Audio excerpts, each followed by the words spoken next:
जी नाज़रीन, ब्रेक के बाद एक बार फिर आपको खुश आमदेद कहते हैं। सुप्रीम कोर्ट ने आज कहा कि राजा परवेज अशरफ 12 जुलाई तक अपना जवाब दाखिल करें और वज़ीर आज़म ये बहाना नहीं कर सकते कि उनको इस फैसले का पता नहीं है, क्योंकि इससे पहले भी एक वज़ीर आज़म इस पे नाअहल हो चुके हैं और एक दरख्वास्त भी अदालत में आ चुकी है कि राजा परवेज अशरफ ने जो बयान दिया NRO अमल दरामद केस के हवाले से कि उनका मौक़िफ़ वाज़ेह है, उस पर भी शायद तौहीन अदालत उनको लग सकती है, दरख्वास्त भी दायर होगी। मैं राना साहब से भी ज़रा जवाब ले लूँ। राना साहब के जवाब के ऊपर कह लो, हमारा जवाब ही है। अच्छा, आपका जवाब ही है। चले, आपका जवाब भी बड़ा भारी होता है, वो शायद सिस्टम को भी लपेटने की उसमें तैयारियां हो जाती हैं। राना साहब, एक आपसे जवाब लेना है, लेकिन रहमान मलिक साहब को पहले हम सुनवाते हैं जो आपके बारे में वो कह रहे हैं कि जो पिटिशन रोजाना तैयार होती है, रायविंड में एक फैक्ट्री लगी है और उसको तैयार करने में राना सनाउल्लाह का हाथ है। ये जरा सुन ले, फिर आपसे बात करते हैं।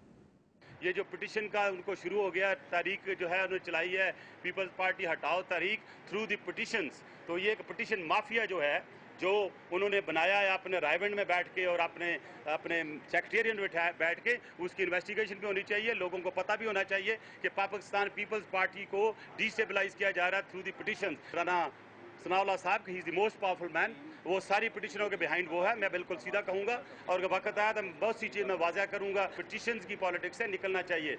जी नाजरीन, आपने कहा कि आपने सुना कि रहमान मलिक साहब कहते हैं कि वक्त आने पर वाज़ह कर देंगे और राना सनाउल्लाह साहब पिटिशन तैयार करते हैं। जी राना साहब, देखिए, बात ये है कि रहमान मलिक साहब जो हैं वो बिल्कुल, उनकी ये शोहरत है कि इंतहाई झूठे इंसान हैं और उनका ये हमेशा से ये तरीका कार रहा है कि वो इस तरह की धमकियाँ जो है वो कभी यानी किसी को, कभी किसी को, जी मेरे पास बड़ा कुछ है, मैं अभी दिखा दूंगा, मैं अभी बता दूंगा।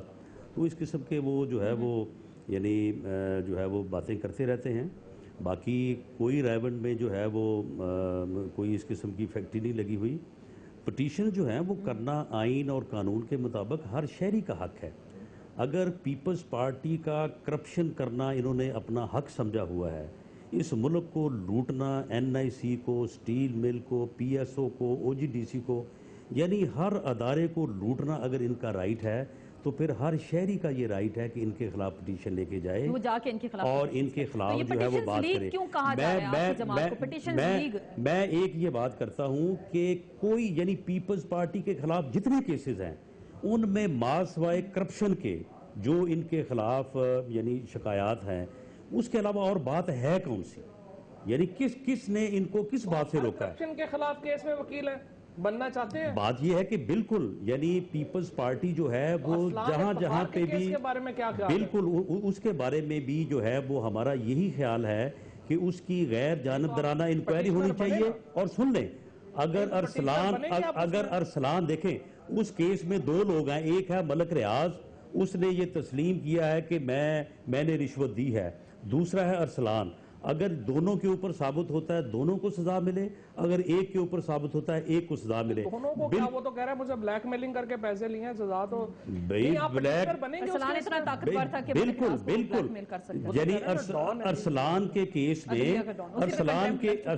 केस में हमारा ये मौकफ है कि इस केस की सुप्रीम कोर्ट के हुक्म के मुताबिक बिल्कुल पिटिशनर है। रेंटल केस में भाई फवाद साहब,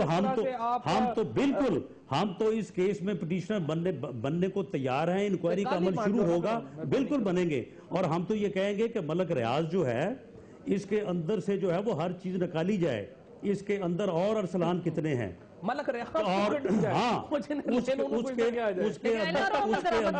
उसके अंदर जो है ना, ठीक है, वो कह रहे हैं उसमें वो पिटीशन बेशुमार अरसलान के खिलाफ, यानी जिनमें एंकर पर्सन भी है, जिनमें सहाफी भी है, वकला भी है, ब्यूरोक्रेट भी है, वो सारे सामने आने चाहिए। मलक साहब ने क्यों कहा है पिटीशन लीग? जरा देख लेना। पहली बात तो ये है कि जितने केसेस आए हैं, NRO का केस हो, रेंटल पावर्स का केस हो, उसके बाद मेमो कमीशन का केस हो, तमाम केसेस जो है, जो सदर के दो सारी रिश्वत के हवाले से भी केस, सारी लूट मार है, आप उठा लें। इसमें हर जगह जो है ना, अगर आप मेरे मुल्क मेरे घर को लूट रहे हैं तो मैं दरखास्त भी ना दूं। जरूर है इसमें।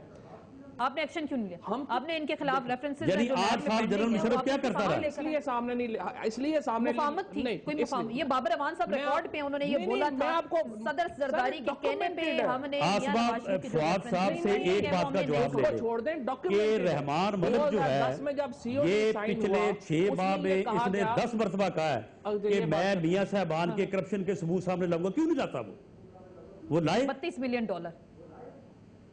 جی فواد اور سر جی وہ تو منی لانڈرنگ کا سب کے سامنے پڑا ہوا ہے نا. لاؤ نا پھر سب کے سامنے کہاں پڑا ہے؟ اسحاق ڈار صاحب کا اپنا بیان پڑا ہوا ہے، آپ نیب میں جا کے دیکھ لیں. وہ سارے فواد صاحب سب کے سامنے سڑک پہ پڑا ہے. میں آپ سے یہ کہتا ہوں آپ ہمیں کہہ رہے ہیں نا خط لکھ دیں پٹیشنر کے خلاف، آپ کے خلاف 35 ریفرنسز ہیں. آپ چیئرمین نیب کو خط لکھ دیں نا ذرا کہ مسلم لیگ نون چیئرمین نیب جو ہے وہ گورنمنٹ کا نامینی ہے نا. راجہ پرویز اشرف کیوں خط لکھ دیں؟ بات یہ ہے اپنے صدر کے خلاف چیئرمین نیب میرا نامینی نہیں ہے، آصف علی زرداری کا نامینی. آصف علی زرداری کیا ہے؟ آصف علی زرداری کے نامینی ہے اور وہ کچھ جو تعلقات وہ نیب کو خط لکھ دیں. ملک ریاض صاحب کے تعلقات تو پھر چیف جسٹس صاحب سے بھی بڑے قریبی ہیں، وہ تو صلح کرواتے رہے تھے.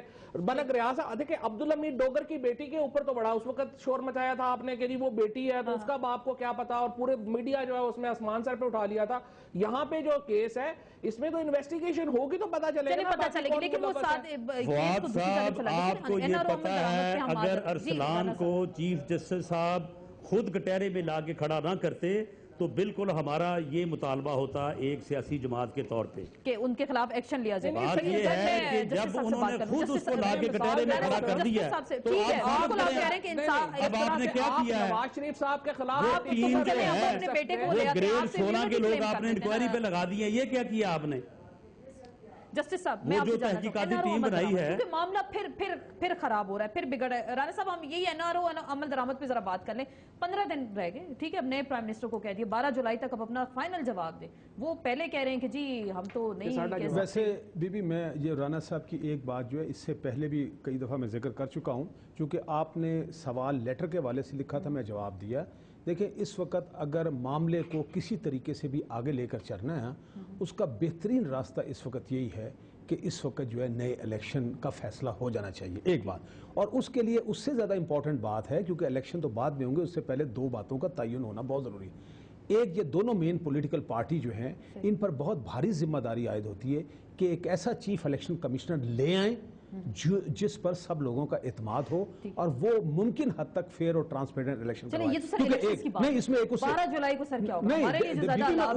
میں اسی بات کا جواب دے رہا ہوں کیونکہ یہ بھی آپشن میں ایک چیز شامل ہے جس کا رانا صاحب نے ذکر کیا. اور دیکھیں میں آپ کو بتاؤں، اگر اس ملک کو اس وقت جو ہے کسی واقعی کرائسس سے نکال کر ایک دیکھیں نا کم سے کم ایک امید تو ہے کہ آنے والی جو حکومت آئے گی لوگ ووٹ لے کر آئیں گے، چاہے یہ آئیں یا کوئی اور آئے، تو کم سے کم جو ہے کیونکہ دیکھیں somehow are the other اس وقت جو ہے نا وہ ڈیفیسٹ آ گیا ہے اعتماد کا، لوگوں کا سم ہاؤ اور تک مایوس ہو گئے ہیں. تو یہ 6 مہینے کو اتنی بڑی بات اوپر نیچے نہیں ہوتی. یہ بہترین مسئلہ اس کا حل یہ ہے، ایک آپ اچھا چیف الیکشن کمشنر لے آئے کیونکہ چیف الیکشن کمشنر کی ایک سیکنڈ نا جس وجہ سے بھی ہو رہا ہے دیکھیں نا میں بالکل نہیں جا رہا، میں تو عام آدمی کی حیثیت سے بات کر رہا ہوں.